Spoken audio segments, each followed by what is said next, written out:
China employs government-civilian partnership in cognitive warfare targeting Taiwan, report says. Taipei, Taiwan, China's communist regime carried out comprehensive cognitive warfare against Taiwan in 2025, enlisting its party, state, and military bodies, as well as information technology and marketing companies, according to Taiwan's top intelligence agency. Taiwan's National Security Bureau noted that Beijing was using cognitive warfare tactics to carry out its strategic goals of exacerbating internal divisions with Taiwan, weakening Taiwanese people's will to resist the enemy, influencing allies' willingness to support Taiwan, and winning support for China's stance, according to its analysis published on January 11.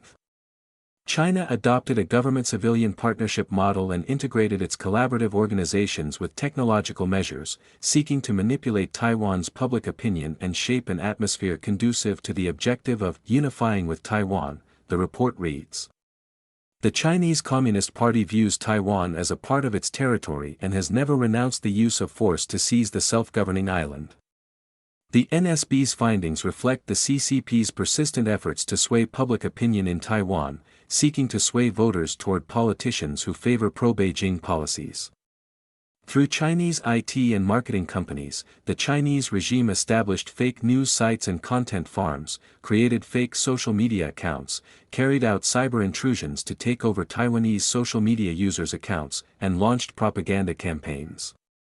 Beijing's disinformation campaign intensified in 2025.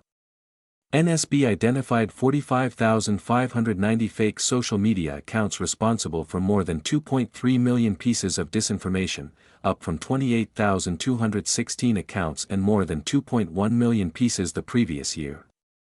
The Chinese regime's Central Publicity Department and Ministry of Public Security had directed at least 3 known Chinese marketing companies, Hakesunch, Haimai, and Huya, to establish fake news sites. Those sites masquerade as neutral international media outlets, such as ISA Korea and Austria Weekly, and act in concert to spread narratives aligned with China's official stances and mislead the public, the NSB wrote.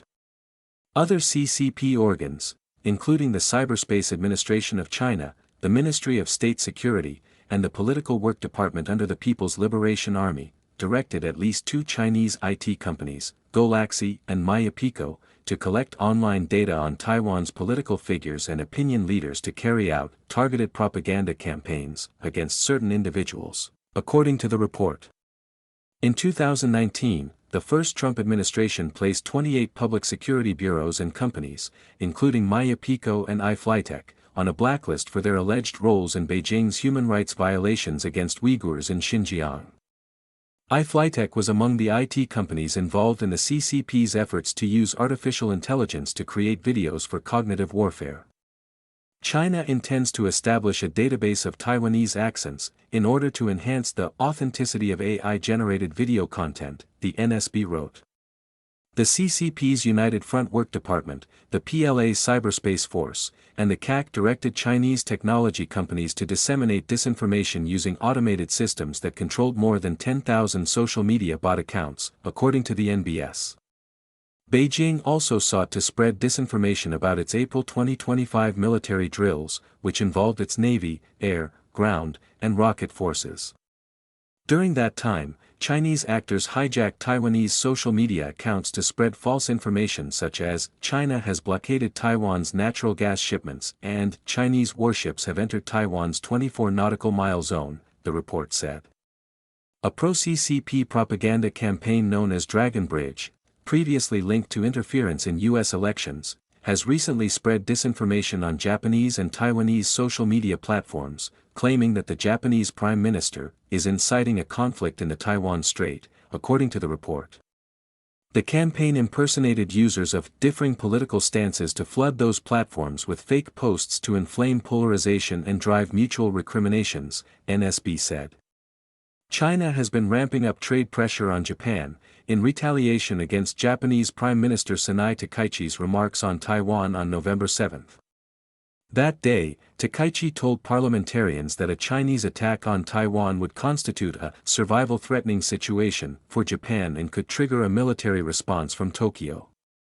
Taiwan is at the forefront of international efforts to counter China's cognitive warfare, the report reads. The NSB will step up efforts to cooperate with third-party fact-checking organizations and social media platform operators, urging them to duly disclose and take down false information.